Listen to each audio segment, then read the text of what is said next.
Hi, everyone. Welcome back to Skin Goals. I'm your host, Lisa Avalos.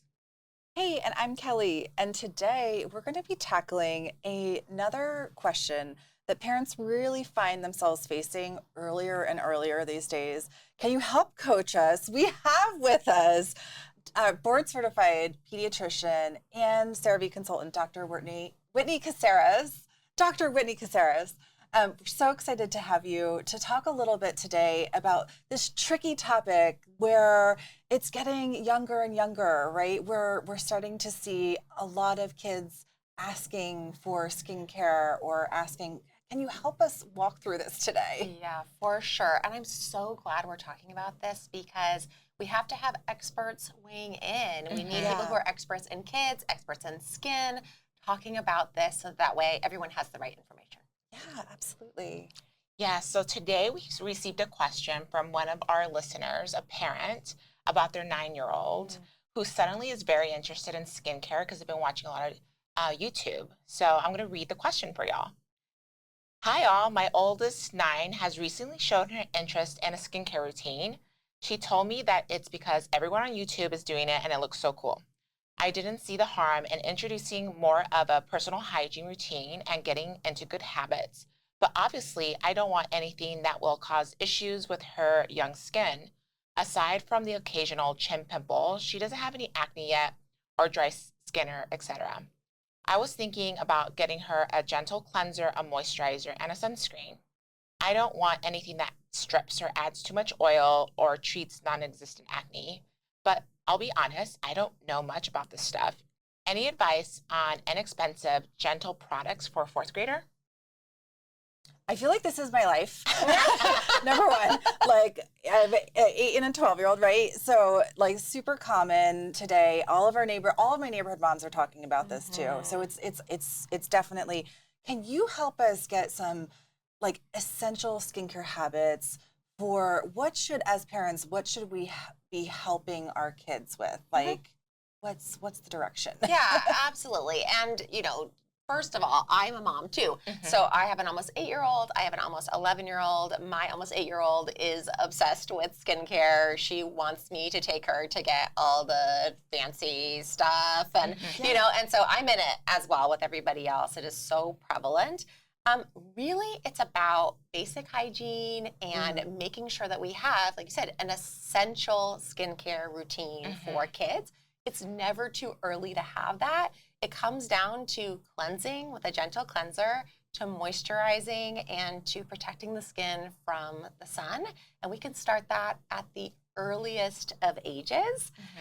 When kids are really young, we help them with that. We help to choose cleansers that are free of dyes, free of perfumes, free of parabens. And we also want to make sure that we have things that are really beneficial in those cleansers, things like niacinamide and things like ceramides. And then we want to choose a moisturizer that is going to help to protect that skin barrier, that outermost layer of our skin. And of course, a sunscreen or sun protectant that has SPF 30 and has broad spectrum protection. And when children are smaller, when they're 5 to 7 years old, it makes so much sense that we would be helping them as parents to do that and to teach them the basics. It's like, as a pediatrician, I tell people, hey, if you are having your child brush their teeth, you really need to help them do it until 5 to 7 years old because they just don't have the developmental skill to be doing it on their own. And then once they reach more 8 to 9, they are developmentally interested in autonomy. They want to do it themselves. They're able to actually remember routines a little bit better. And it also is that they're starting to take care of themselves, and you want to help them to develop a little bit of that independence as they grow older. So that's kind of the way that I approach this, is the same as I do for other developmental tasks, that you help them along in the very beginning. You keep it very, very basic. You still keep it basic and age appropriate as they get to that 8 to 9, but then you're letting them do some of it on their own with your guidance. Yeah. Well, it's so like I think about sunscreen. I'm always putting on sunscreen. We're always sunscreening as a family. So it's just like if you're sunscreening, you really need to be cleansing. Because and then if you're cleansing, putting on a moisturizer. It's like keeping it, consistent. Yes. Exactly. And it feels sometimes like we need to get more advanced, but the reality is a lot of kids say they don't even wash their face.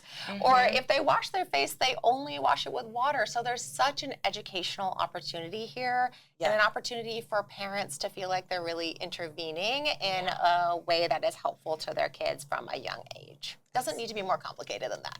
Right. So our listener and writer also mentioned YouTube as a driving force for the interest in skincare. How can parents navigate that, navigate social media and the interest that their children are watching about skincare? Yeah. So I feel so passionate about this topic. I'm excited, actually, that children, that young people are becoming more savvy about skincare and about what they need to do to protect their skin and have the best skin possible. But we also know that exposure to social media, that's opening them up to more potential negative influence and misinformation. They can be exposed to body ideals that are really not able to be realistic for them at all.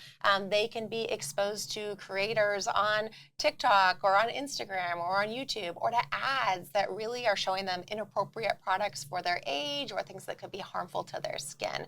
So we have to be really careful in this population. And this is, again, an area where parents really have an opportunity to educate their kids, to be involved in making sure that the skincare is appropriate for them.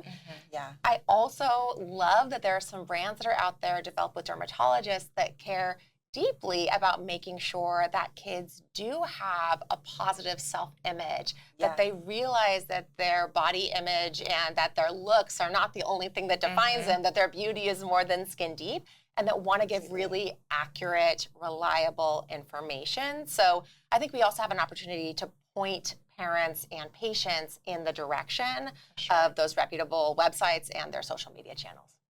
Love that. And I also love just talking to your pediatrician about it. Yes, exactly. It's like I'm like, why didn't I think about this when I'm in the pediatrician's office? This could be a question I could be asking, and because I actually think sometimes my kids listen to the pediatrician more than me. Like they're like, they'll be like, oh, but that's what not like Dr.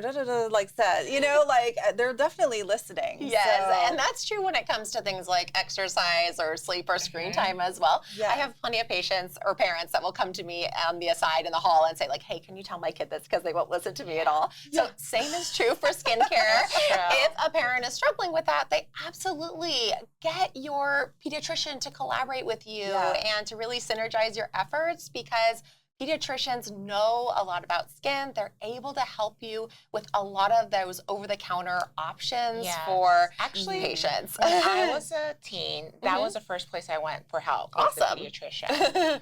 Because at that age, I didn't know who else to ask, and that person I trusted, and they really set me up with a routine. That's so great. Yeah. But this is a great place to take a quick break.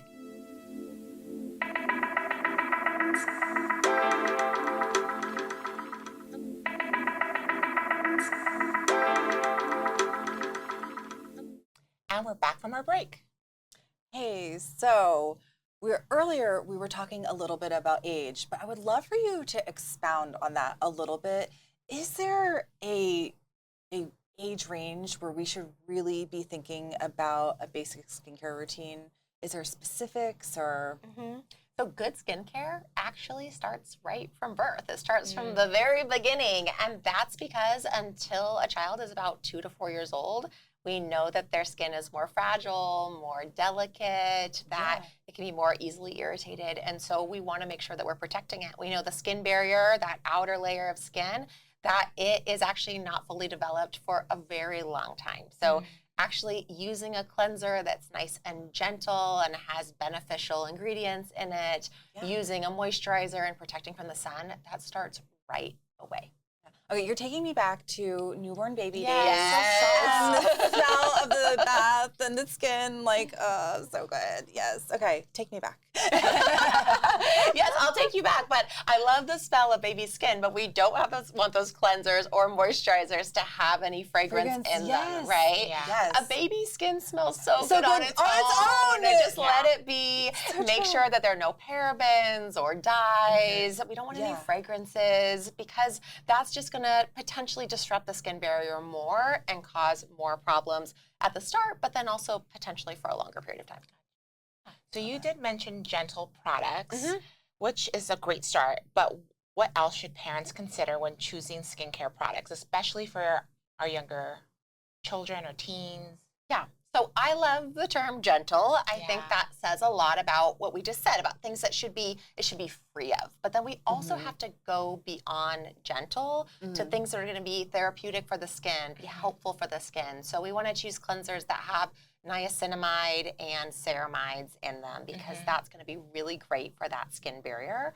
I also just want to call out that sometimes there are advanced skincare products that call themselves or are situated kind of within a product line as gentle. And Right. sometimes that's still not going to be appropriate for someone depending on their age. So you really want something that is basic for a child or for a teenager for a very long time. They don't need advanced skincare. Okay, as a parent, I would love a recommendation or two because when you're in the aisle, like, is there anything in particular that, any, particular call out that you're like, Yes. this is the one I would recommend? Yes, for sure. So for children who are 3 years and older and who have atopic dermatitis, I like CeraVe's non-comedogenic hydrating facial cleanser. That is a great product for that skin. Yeah. And I like the CeraVe moisturizing cream and lotion. It's going to help to protect that skin barrier. It's going to be gentle, but then again, it's going to have some of those really beneficial ingredients like niacinamide, like hyaluronic acid, like the ceramides, like glycerin that are going to help to protect the skin.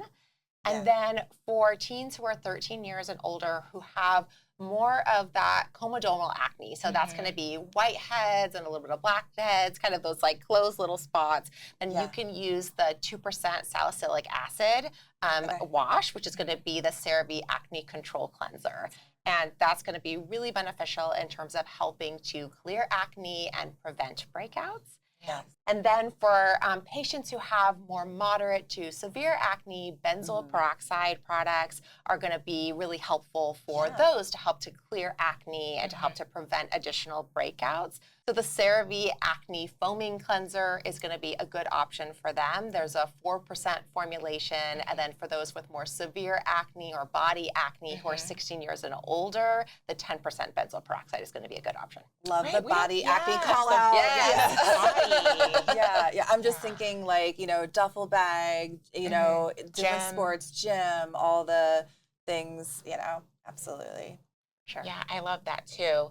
And I love that also all these things I use. So it's great for the whole family then. Yes, absolutely. I mean, even adults, if they have body acne or they have perimenopausal acne or, they're having adult acne, you can use these products for them as well because they're safe and effective and therapeutic for that population as well, which is really awesome. That is amazing. I don't know about you, but anytime we talk about the CeraVe acne line, I'm always thinking the teal color. I'm like, I see the color in my mind of that, like, yes. So those are great recommendations. How about modeling healthy habits to our children and teens? Do you have any suggestions on that? Yes, for sure. So, of course, cleansing, moisturizing, protecting from the sun, that is the core of skincare and of acne care. That really is the core. But there are some other things that we can be doing that help to make our skin as healthy as possible. And those include really body hygiene and maintenance basics, things like getting enough rest, making sure that we are hydrated, making sure that we're eating a wide variety of foods, that we're kind of eating the rainbow, right? That we're eating healthy proteins and fats, fruits, vegetables, whole grains, all those things matter. And then there's some skin basics. So keeping our hair out of our face as much as possible, making sure we keep our nails nice and short. If we are in sports, we were just talking about, and the back acne, making sure that we are cleansing our skin after we are sweaty. Those things are all going to help us to make sure that we have optimal skincare and that we're really setting ourselves up for as much success as possible. Yeah, I love the idea of eating the rainbow. The other day we did a challenge of eating 30 different fruits and vegetables in a week. Oh, amazing. But I think eating the rainbow could even be another one that they might like. So the challenges, they do well. Totally. I love, when we began, we were really talking about the mom who, with a 9-year-old, right? And I kind of see skincare for me as like an opportunity to bond. And that's kind of what she was saying, like, it's a bonding opportunity. So just kind of wondering, how can we really build this space of like positive self-esteem and use this as an opportunity to build that with our kids? Yeah, I love the way you're framing that, because I think it really is such an opportunity. This mom has an amazing opportunity to teach her child, her preteen, about what's normal when it comes to skin. When you go through those hormonal changes that are gonna affect, that affected most of us, that are normal. It's also an opportunity to teach about what are normal beauty ideals and what's out there in social media about photoshopping, about the way that things are altered in images, about what is really unattainable for the general population. She has an amazing opportunity to teach about what are our core values in our family when it comes to what gives us our worth. As women or as men, everyone, right? That it is more than just what's on the outside, that beauty really does come from the inside. And then she has an opportunity to help that person be educating others in their peer group, and to help her child to steer her clear from social media outlets or from websites or from products that are going to cause more damage, as opposed to really be helpful for her. So true.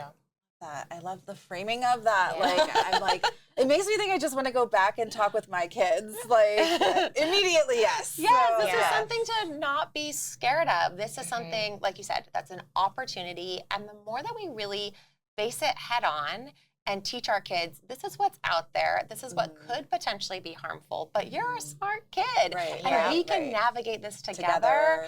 I find that then kids become their own self-advocates, and they're empowered, and then families are empowered to change things. And I've seen that with my own kids, that then when they see Photoshop things or unrealistic body images, or when they're seeing things that are about like products that aren't helpful for them, now they're able to identify that more clearly, and to say, oh, this is the thing that's going to be helpful for me, and this is who I want to be and what I want to believe is beautiful in my own skin. Love that. Okay, could we just, we might have to just have you say that as well.